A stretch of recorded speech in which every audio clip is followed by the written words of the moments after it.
Bonjour. Donc, on se retrouve aujourd'hui pour mon bilan culturel du printemps. Initialement, je pensais en faire un en avril, mais j'ai vraiment, je sais pas, le confinement, j'ai travaillé peu efficacement et c'est à peu près tout. Donc j'ai pas découvert grand chose et j'avais pas envie de faire grand chose. Voilà. Et donc, aussi, un truc qui a beaucoup joué, je pense, c'est le fait que mon nombre d'abonnés a nettement augmenté. De une trentaine, je suis passée à plus d'une centaine d'abonnés. Ce qui peut paraître dérisoire, mais sur le moment, ça m'a vraiment mis la pression. Voilà. Donc pareil, je me sentais pas trop prête à faire des vidéos. Ou en tout cas, où je parle. L'ordre dans lequel je vais procéder, c'est tout d'abord les œuvres audiovisuelles, ensuite les trucs d'internet, la musique, les podcasts et enfin les livres. J'ai envie de faire un truc un peu plus structuré que ce que j'ai pu faire précédemment. Donc voilà. Donc j'ai pris des petites notes et tout. Et donc le premier truc dont j'ai envie de parler, c'est la série Girls, et plus précisément la première saison que j'ai revue pendant le confinement. Je l'avais déjà vue au lycée, et voilà. Donc c'est une série qui est showrunnée par Lena Dunham. Et voilà, j'ai regardé que la première saison parce que je sais que dans les saisons suivantes, il y a plus de drama et tout. Et j'aime pas trop. En général, j'aime bien quand il se passe pas grand chose dans un film ou une série. Et donc là, je savais que ce serait cool. Parce que c'est vraiment une série que je trouve assez feel good. Toutefois, il y a beaucoup de controverses autour de Lena Dunham et Girls, en fait. Notamment par rapport à la sous-représentation de la communauté afro-américaine, alors que la série est censée se dérouler à Brooklyn. Et d'autres trucs, en fait. Je vous invite vraiment à vous renseigner là-dessus. Et je trouve ces critiques vraiment légitimes, mais n'empêche, c'est vraiment une série que j'aime. Donc en gros, de quoi parle la série, de 4 jeunes filles qui vivent à New York. Et en gros, c'est leurs histoires entre elles, leurs histoires professionnelles, leur vie amoureuse, etc. Là, comme ça a l'air extrêmement banal. Et donc, ce que j'aime bien, c'est que les personnages, que ce soit les 4 filles ou même leur entourage amical, sont tous assez détestables et un peu caricaturaux. Et en vrai, j'aime bien. Je sais pas, le fait de pouvoir prendre de la distance par rapport aux personnages et tout, c'est quelque chose que j'aime bien. Voilà, et en fait, ils sont tout de même assez attachants, sauf Adam, que je déteste, en tout cas dans la première saison. La BO de Girls, c'est vraiment trop cool, j'adore. Enfin, j'aime bien déjà les chansons, mais surtout la manière dont elles sont amenées, le moment où elles interviennent, etc. Genre, trop cool. Et sinon, l'esthétique de la série me plaît énormément. Que ce soit au niveau de la colorimétrie ou les décors, et surtout la manière dont sont filmés les corps des héroïnes. Donc on les voit pas tout autant. Enfin, je trouve que les personnages de Anna et Jessa sont particulièrement mis en valeur, on va dire. Et je suis une fan absolue de Jemima Kirk. Je le prononce à la française parce que voilà. Mais incroyable. Et donc c'est elle qui incarne le personnage de Jessa. Et le personnage de Jessa de toute manière est extrêmement cool. Mais... Bref. Donc voilà, c'était cool. Ah oui, aussi c'est assez drôle. Enfin, c'est drôle. C'est pas mal humoristique. Ensuite, j'ai vu la saison 2 de Sex Education. J'avais déjà vu la première saison. J'avais bien aimé sans plus. La deuxième saison, j'ai trouvé ça assez ennuyeux. Mais voilà, les décors sont toujours jolis. Les personnages, si on les aimait bien, ils n'ont pas changé. Non, vraiment assez ennuyeux. Et il y a juste à la fin de la saison des scènes un peu de sororité que j'ai beaucoup aimé. Et je vais pas développer davantage pour pas spoiler. Et aussi, il y a un couple lesbien qui se forme et genre vraiment je l'ai shippé de ouf. Et voilà, donc c'était cool. Ces deux aspects, on va dire, mais pour le reste, c'était vraiment pas très intéressant. Sinon, j'ai revu le film Lou, adapté de la BD de Julien Nil. Donc c'est un film que j'avais vu au cinéma lorsqu'il est sorti. Et après, je l'avais revu quelques fois par la suite. C'est vraiment une adaptation assez fidèle, je trouve. Avant de le voir pour la première fois, j'avais peur que ça trahisse... Enfin, non. J'avais peur que l'univers de la bande dessinée soit appauvri par le côté réel de l'incarnation. Et en fait, pas du tout. Je trouve que ça donne justement encore plus de texture à cet univers-là. Et ultra mignon dans ce film. Et les décors sont vraiment incroyables. Genre, les décors, les accessoires, incroyables. Enfin, vraiment, j'y suis très sensible. Et donc, de quoi ça parle? C'est l'histoire d'une jeune fille, Lou. En fait, ça me fait un peu bizarre de présenter parce que j'ai l'impression que tout le monde connaît, mais anyway. Et donc, cette jeune fille, on suit sa vie amicale, sa vie amoureuse, la vie amoureuse de sa mère, les histoires de famille avec la grand-mère. Donc, encore une fois, rien de trépidant, mais c'est ce que j'aime. Le fait est qu'entre l'intrigue avec Richard, le love interest de la mère, et celle avec Tristan, donc, dont Lou est amoureuse, ça parle tout le temps. Enfin, non, mais il y a une. Ouais, ça parle quand même beaucoup de mecs, et il y a des moments où ça. J'ai trouvé ça un peu lourd, mais sinon, c'est vraiment cute. Sur internet, donc tout d'abord, il y a les confinotes, enfin, les confinotes puis les déconfinotes. Qu'est-ce que c'est les confinotes, les déconfinotes? C'est une sorte de chronique, oui, c'est une chronique, réalisée par Usul et Cotentin. C'est sur la chaîne YouTube de Mediapart. Et donc c'était...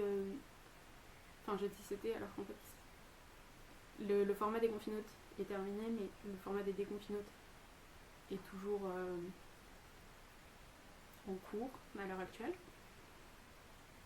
Et donc c'était un peu chronique de ce qui se passe, ce qui se passait sur internet durant le confinement. Et donc avec le fait qu'on est déconfiné, etc. Le format des déconfinotes ne se focalise pas uniquement sur ce qui se passe sur internet. Donc j'adore Usul. Ça fait un peu plus de 4 ans que je suis ce qu'il fait. J'ai commencé à regarder ses vidéos à l'époque où il faisait Mes chers contemporains. Et donc en fait il y a beaucoup de choses concernant lesquelles j'ai pas le même regard que lui, mais vraiment je suis toujours assez intéressée par son avis. Et donc avant les confinotes, il y avait déjà donc le format qui s'appelle Ouvrez les guillemets, qui existait sur la chaîne de Mediapart avec Usul et Cotentin. Et donc il y a eu ce deuxième format des confinotes qui a été lancé durant le confinement. Merci Lila. Donc ça faisait passer le temps. Et le truc avec là comme ça, je mettrai spécifiquement dans la description les vidéos auxquelles je fais référence là. Mais le truc avec l'assistant parlementaire de François Ruffin, ça nous a fait mourir de rire avec ma mère. Que ce soit les confinotes ou les déconfinotes, le format est plus informel que dans Ouvrez les guillemets. C'est plus humoristique aussi. Et voilà, c'est sympa. L'autre truc d'internet dont je voulais parler, c'est la chaîne YouTube de Cousin Anna. Donc j'étais abonnée à sa chaîne depuis longtemps, mais elle faisait plus de vidéos et elle a recommencé durant le confinement. Et voilà, je saurais pas trop dire de quoi elle parle parce que c'est assez varié. Elle est en études dentaires, donc elle a fait une première année commune aux études de santé, donc elle a parlé de ça. elle a parlé... Ah oui, elle a raconté des anecdotes de quand elle était au collège, etc. Et bref, en fait, il y a des sujets qu'elle aborde qui m'intéressent pas du tout, genre la passesse. Mais je trouve qu'elle a énormément d'humour, elle me fait beaucoup rire, et du coup je regarde vraiment toutes les vidéos qu'elle sort, et j'adore. Et oui, et maintenant, du coup, il y a la musique. D'abord, il y a la... J'ai pas mal écouté pendant le confinement la bande originale des Demoiselles de Rochefort, composée par Michel Legrand. Pourquoi En fait, il y avait un moment pendant le confinement où j'en avais plein la hotte. Et du coup, je mettais ces chansons que je connais vraiment très bien et je chantais à fond. Et voilà, ça m'aidait à me vider la tête. Et en vrai, les chansons sont hyper bien, sont hyper cool. Je trouve que les paroles sont vraiment marrantes. Il y a une... c'est hyper dynamique. Je sais pas, là comme ça a l'air... j'en parle assez mal, je pense. Mais vraiment trop cool. Pour la catégorie podcast, normalement j'écoute beaucoup de podcasts. J'adore. Et ouais, j'écoute, ça fait 2 ans que j'écoute beaucoup de podcasts. Et genre, c'est vraiment un truc qui rythme mon quotidien. Je sais que tel jour, il y a tel podcast qui sort, etc. Et je sais pas, c'est des choses que j'écoute soit en marchant, soit en faisant mes cours, soit en faisant la vaisselle, bref. Et c'est quelque chose que j'ai complètement arrêté, le fait d'écouter des podcasts durant le confinement. Je sais pas pourquoi. Mais ouais, j'avais plus du tout le goût de ça. Et il n'y a qu'un seul podcast que j'ai continué à écouter, c'est Transfert, donc qui est réalisé par Slate. Et c'est assez différent des autres podcasts que j'écoute, au sens où d'habitude, les podcasts que j'écoute ont un peu un objectif cognitif, et c'est vraiment des trucs que j'écoute pour apprendre des choses. Alors que là, en fait, c'est complètement un autre registre. Souvent ça dure, je sais pas, entre une demi-heure et 1 heure. Et c'est des personnes qui racontent un épisode de leur vie. Donc ça peut être des trucs assez... L'amplitude temporelle du récit est hyper variable. Des fois c'est des trucs qui sont passés, je sais pas, sur quelques semaines. Des fois ça dure des années. Et voilà. Et donc, souvent c'est des choses un peu remarquables. Mais vraiment, les types d'événements qui sont racontés peuvent être hyper différents. Et c'est ça que j'aime, c'est cette variété. Et puis le fait, c'est toujours très bien raconté. J'adore ça. C'est hyper... je sais pas comment dire, mais c'est complètement immersif. Enfin, pour moi en tout cas. Je sais que je rentre à fond dans les histoires. Et c'est un des... Normalement, j'écoute des podcasts toujours toute seule. Et là, c'est vraiment un podcast que j'aime bien écouter avec des gens.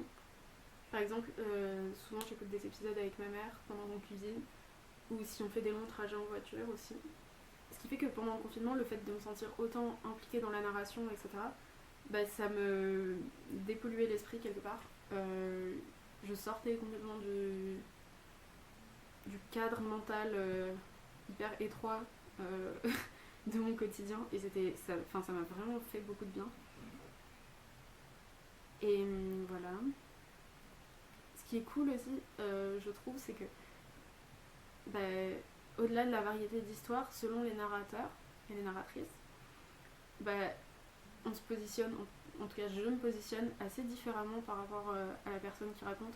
Des fois j'ai un point de vue vraiment en empathie avec la personne qui raconte, et des fois en fait juste le narrateur semble détestable, et c'est hyper intéressant de se sentir impliqué dans l'histoire, mais quand même désolidarisé de la personne qui la raconte. Donc parmi ceux qui sont sortis récemment, il y en a quelques-uns qui m'ont marqué. Donc celui que j'ai écouté pendant le confinement, je connais plus son nom. Un autre qui m'a vraiment plu, c'était sur une personne qui a de l'endométriose. Et parce que en fait, je connaissais vaguement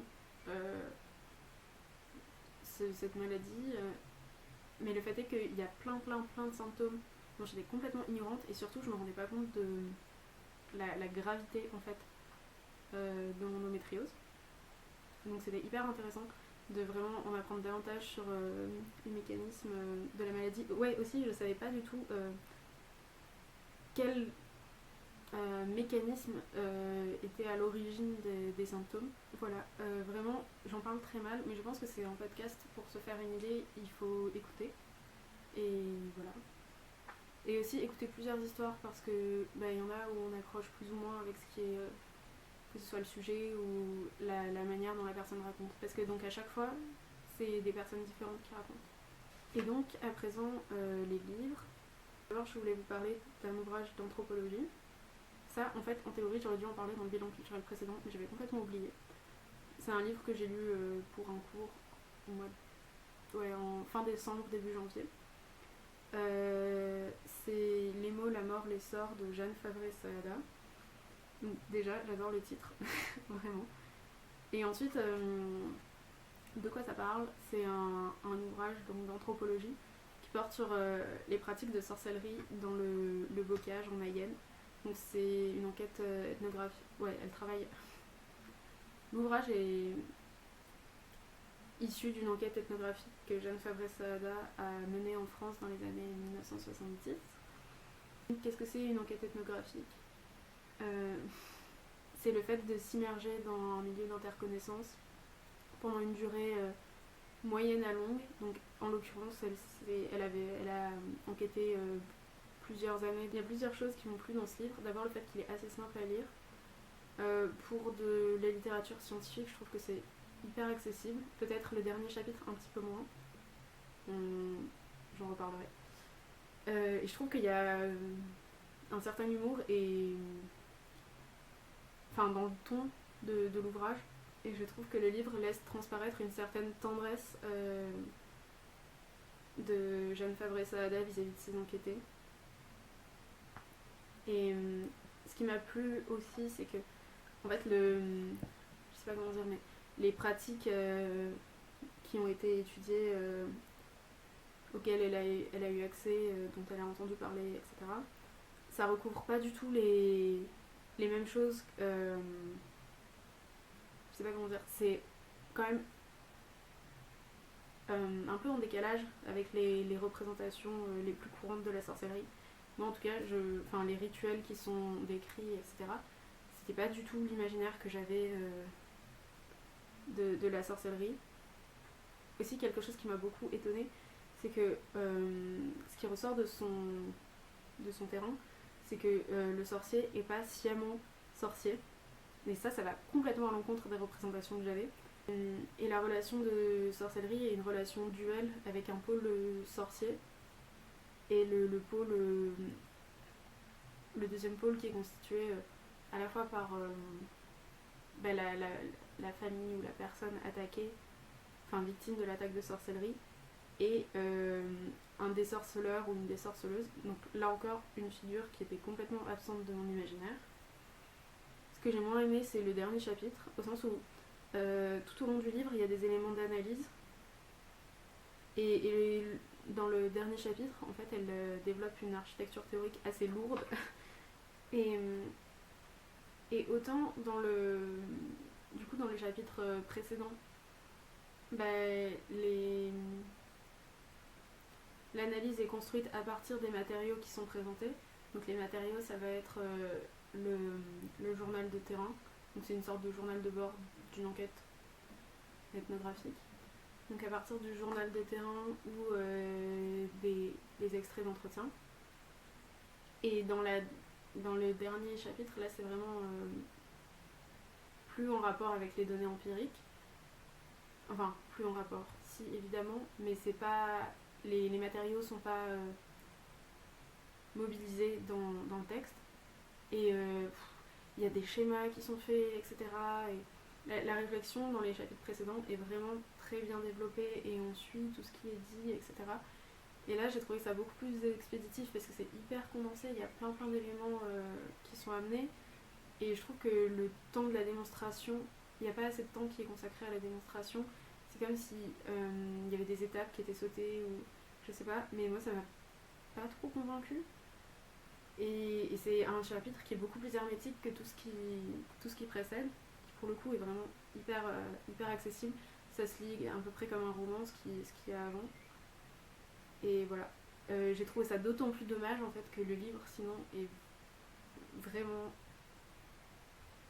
cool. Donc si le livre vous intéresse ou que vous voulez en apprendre davantage sur cette enquête-là, il y a un podcast qui existe sur France Culture dans lequel Jeanne Fabré-Saada parle de la manière dont elle a vécu l'enquête et elle parle aussi de ses choix épistémologiques dans le traitement de la thématique de la sorcellerie. Donc je trouve que si vous... Enfin, ça peut vous donner un premier éclairage pour voir si ça vous intéresse ou pas de lire Les mots, la mort, l'essor. Sinon ça complète assez bien la lecture de l'ouvrage. Parce qu'il y a beaucoup d'éléments qu'elle apporte dans le podcast qui ne sont pas du tout évoqués dans le livre. Ensuite, j'ai lu Beauté fatale de Mona Chollet. Ça parle de la question du rapport des femmes à la beauté, que ce soit la mode ou les cosmétiques, etc., le soin du corps. Et voilà, donc penser comme une aliénation. Et c'est un ouvrage qui est assez intéressant. L'écriture est assez rythmée. À la fois ça va vite à lire et à la fois de nouveaux éléments sont apportés régulièrement dans la réflexion. Je trouve que ça donne... Ce qui est bien avec les ouvrages de Mona Chollet, c'est qu'il y a beaucoup de références bibliographiques. Donc s'il y a une thématique qui vous intéresse, le fait est qu'il y a vraiment moyen de creuser à partir des références qui sont données dans l'ouvrage. Parce que par contre dans l'ouvrage ça va assez vite. Je trouve que des fois on peut être un peu frustré, que ce soit dans Beauté fatale ou dans Sorcière, parce que en fait moi j'ai la sensation que on pourrait aller plus loin dans la réflexion, mais bon c'est un parti pris aussi de donner un tour d'horizon plutôt que de faire un truc hyper approfondi. Et donc à la différence de Sorcière que j'ai vraiment bien aimé et où les thématiques, que ce soit celle de la vieillesse, celle du fait de pas avoir d'enfant, ou pas vouloir avoir d'enfant,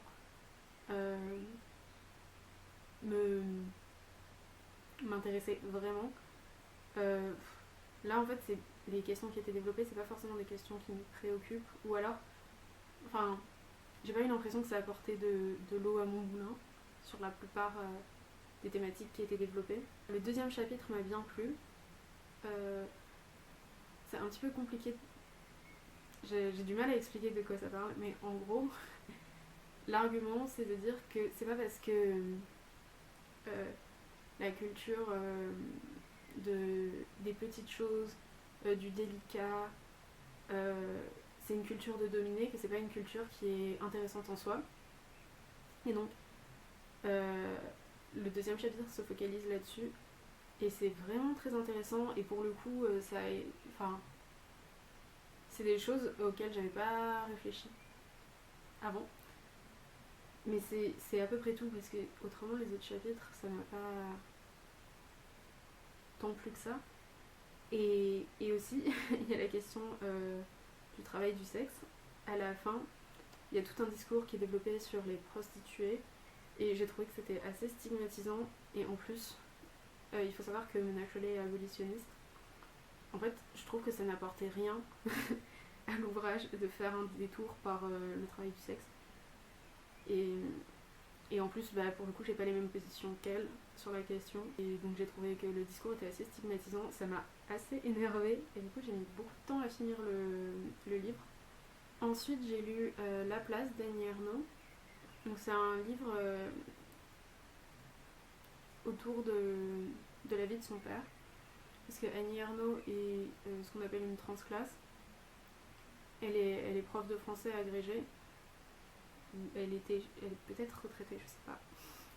Parce que le livre, pour le coup, La place, a été publié dans les années 80. Tandis que ses parents étaient petits commerçants. Elle est issue d'un milieu assez modeste, et en plus le profil, on va dire, de sa catégorie sociale d'arrivée à savoir les professions intellectuelles, et en décalage, on va dire, avec celui de sa catégorie sociale d'origine. Ça part pas exactement de son père, elle remonte même au grand-père, donc ça commence à la fin du 19e, toute fin du 19e, chronologiquement.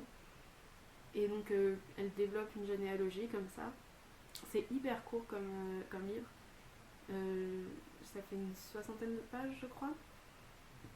Et donc au moment où elle publie cet ouvrage, ça constitue aussi une sorte de coming out de classe. Enfin, elle révèle un peu son milieu d'origine. Voilà pour le contexte. Le style d'écriture est vraiment très très dépouillé. Ça peut te déplaire. Moi personnellement, c'est quelque chose que j'aime beaucoup. Il y a de moments où dans le livre, Annie Ernaux nous donne accès à la réflexion, à sa réflexion sur le processus d'écriture de l'ouvrage qu'on est en train de lire. Et j'ai trouvé ça assez intéressant. Dans l'écriture, il y a une grande économie de moyens, je trouve, au sens où, et là c'est dommage parce que j'ai pas l'ouvrage, j'aurais bien aimé lire un passage en particulier, mais avec très peu de mots, en une phrase, il y a des images, une capacité évocatrice très forte, je trouve, qu'il y a des souvenirs en fait qui tiennent en une phrase, 5 mots. Ça c'est quelque chose qui m'a beaucoup plu. Et le dernier ouvrage que j'ai lu, c'est Le Petit Prince, que j'ai relu en vérité. Donc je l'avais lu la première fois il y a 2 ans, j'avais adoré. Là j'ai un peu moins aimé la première partie, le moment où le Petit Prince voyage entre les différentes planètes. L'histoire me plaît plus, me parle plus à partir du moment où il arrive sur Terre. Aussi, il y a un truc, et encore une fois, je n'ai pas l'ouvrage avec moi, donc je peux pas citer d'exemples précis pour illustrer mon propos, mais, et ça c'est notamment particulièrement le cas au début, il y a beaucoup de propos du type les grandes personnes ne comprendraient pas ça, les grandes personnes ne comprendraient pas ci, il n'y a que les chiffres qui comptent pour les grandes personnes, et l'idée que les grandes personnes n'auraient pas d'esprit poétique, d'esprit sensible. La première fois que j'ai lu Le Petit Prince, je marchais à fond dans cette espèce d'adulte bashing, et j'étais genre oui mais tellement, d'ailleurs moi je veux jamais grandir. Et maintenant, je trouve que ça manque un peu de finesse, et en plus c'est un procédé qui est vraiment hyper, un procédé, c'est un truc qui revient de manière hyper récurrente dans le livre, et donc c'est un peu lassant aussi. Sinon j'ai trouvé que la relation avec la Rose n'était pas assez motivée, c'était pas quelque chose qui m'avait gênée la première fois que j'ai lu le livre, mais là si, au sens où, ah oui, du coup qu'est-ce que j'entends par motiver? La motivation c'est un concept de Gérard Genette qui renvoie au fait de préparer en amont ce qui intervient dans la narration. Du coup, je vais prendre un exemple dans Le Petit Prince. En fait, la relation avec le renard, par exemple, il y a des ellipses dans le récit, mais on sent que pendant plusieurs jours, le Petit Prince est venu, a retrouvé le renard, et voilà, et c'est de là, et en fait, c'est ça qui motive le fait que quand ils se quittent, c'est un déchirement. Alors que la Rose, on nous parle tout le temps d'elle, mais la relation Rose-Petit Prince n'a pas le temps de... à mon sens, n'a pas le temps de se développer, ou en tout cas, genre, l'attachement qui existe entre eux, l'attachement du Petit Prince pour cette fleur, est pas assez motivé.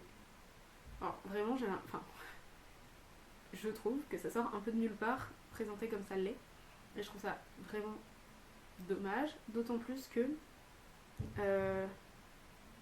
c'est une relation qui est présentée comme fondamentale dans l'histoire. Vraiment, on entend parler de la Rose du début à la fin, et voilà, et avec des affects hyper forts chez le Petit Prince par rapport à cette fleur. Et par ailleurs, la Rose est la seule entité féminine importante de l'histoire. Et du coup, le truc c'est que ce soit avec le narrateur ou avec le renard, la relation elle est vraiment motivée. La relation, le lien est vraiment motivé. Et là, c'est plus boy meets girl, avec un peu l'évidence de l'amour hétéro, qui me... Enfin, en vrai, c'est juste que ça me déçoit parce que c'est tellement cool. Enfin, j'aime tellement Le Petit Prince. Voilà. Donc, mon passage préféré du livre, c'est tout le moment avec le renard et tout. Vraiment trop mignon. Et donc, même s'il y a des choses qui m'ont un peu déçue lors de cette deuxième lecture, bah, je pense que c'est dû au fait que j'avais un très bon souvenir de ce bouquin. Et globalement, c'est un livre que j'ai beaucoup de plaisir à lire. Et c'est une histoire qui me touche beaucoup. Et je pense que je le lirai à nouveau dans quelques années. À présent, j'aimerais faire un genre de point pratique. J'ai retiré la vidéo dans laquelle je parlais du livre d'Elsa Dorlin, Se défendre. Parce que j'avais vraiment le sentiment que cette vidéo rendait pas justice à l'ouvrage, qui est vraiment du mal à développer un propos vraiment complexe en vidéo. Donc, pour l'instant, mis à part les vlogs, je m'en tiendrai au bilan culturel. Mais ça m'intéresse vraiment beaucoup de pouvoir échanger avec des gens sur des sujets de réflexion. Donc je me suis dit que le plus simple, c'était de faire des Google Docs. Parce que comme ça, je m'exprime à l'écrit, médium avec lequel je suis beaucoup plus à l'aise. Et on peut quand même en discuter. Vous commentiez soit le Google Doc, soit dans les commentaires de la vidéo. Je sais pas si c'est possible de commenter le Google Doc. Et là, par exemple, j'ai fait un petit texte sur la manière dont est abordée la question du harcèlement scolaire dans la sphère politique. Et voilà. Donc, j'aimerais vraiment avoir des échanges sur la question, avoir des retours. Je mettrai le lien en description. Donc voilà. C'est tout pour moi. À la prochaine.